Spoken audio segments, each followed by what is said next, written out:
Charlene here with another episode of Party Pooper. I've been talking a lot about poop and colitis, and I did promise you guys I would talk a little bit about the music industry, so I am going to tell you a story about my best, worst, and first festival outhouse experience. You gotta fight for your right to party! My first festival experience goes all the way back to 2007, when I technically wasn't working in the music industry, but I was volunteering at the local modern rock station in Victoria. Through volunteering there, I met people that worked in the music industry, and I actually started dating a guy that worked with Tegan and Sara on some of their website stuff. This guy and his buddies were planning a trip to Coachella, and it was supposed to be an all-guys road trip. He somehow managed to convince his buddies to let me crash their road trip. So we hit the road. We planned a 5-day trip from Victoria, BC to California. Me and a bunch of dudes. So I'm on the road with these guys. I'm eating fast food, drinking beers, and my stomach by like day 2 is a wreck.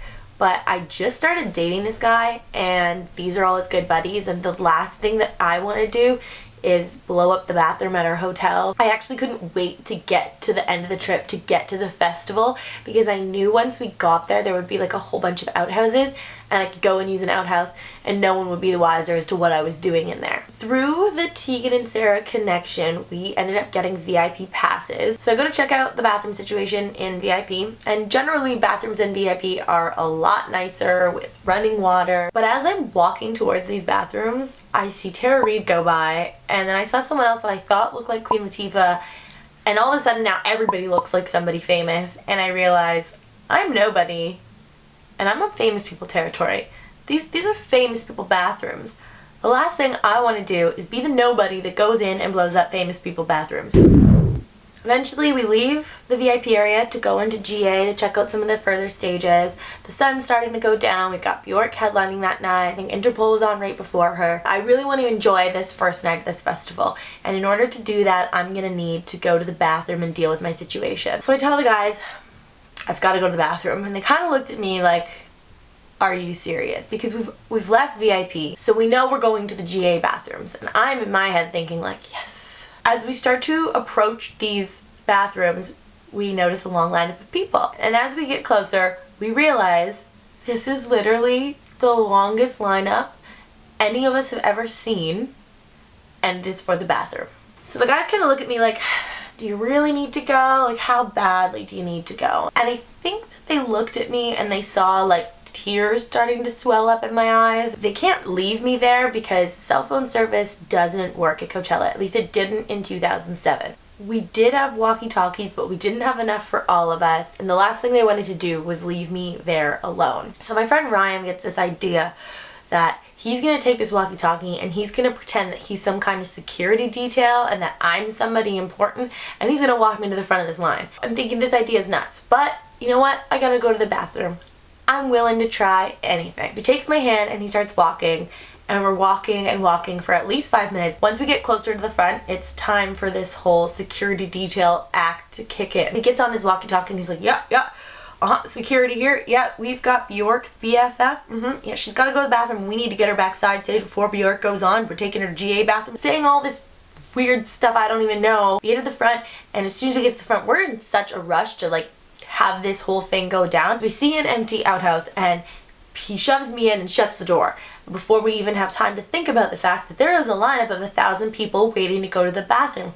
Why is one of them empty? I turn around and I look down, and all I see all over the seat and all over the sides is white powder. And trust me, nobody came to Coachella to bake a cake. This is illegal white powder, which for the purposes of younger audiences, we will call flour powder. I really gotta go to the bathroom. There's flour powder everywhere. I'm terrified to go back outside because one of these girls in line might jump me. I have no choice but to go. I basically start pulling toilet paper, as much toilet paper as I can, and wrapping it around my hands so that I can wipe away whatever I can of this, because if I come within like even an inch of this flour powder, I'm going to the moon and never coming back. I don't know how anyone ever got into Coachella with that much. So I wipe away as much of it as I can, and I know that I'm gonna have to hover, and I was probably gonna hover anyways because it's a festival outhouse. I do my thing and I get out as fast as I can.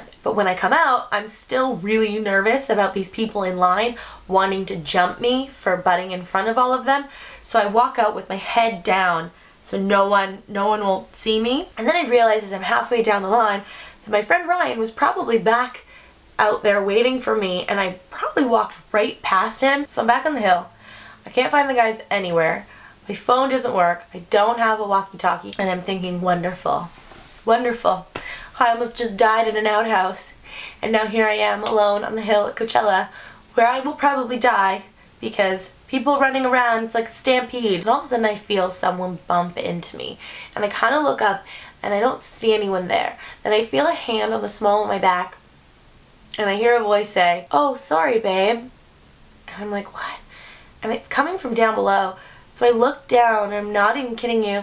It's Wee Man from Jackass. I'm just like, "Oh, it's okay, Wee Man, no worries." And as he's walking away, I look up and I realize Wee Man is holding hands with the most beautiful blonde supermodel that I have ever seen. And I think, does Leo know that you're running off with his girlfriend? I decide, you know what, if Wee Man can bump into me, I'm sure that my friends can bump into me.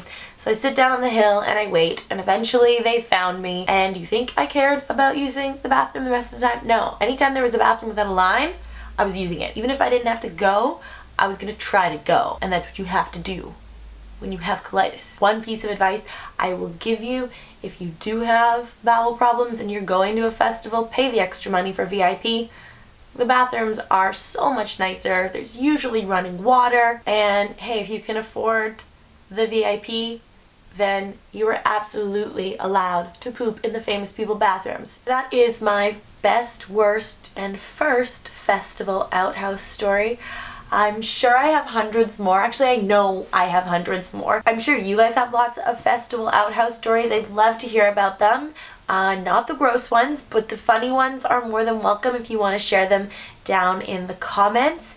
And thank you for watching. I hope you enjoyed my story about the first time I pooped in an outhouse. I'm sharing some weird things on here, aren't I? Thank you for watching VI Poos, and I will see you next week. You gotta fight for your right to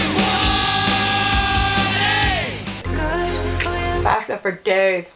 Wait, yeah, better with cream sauce.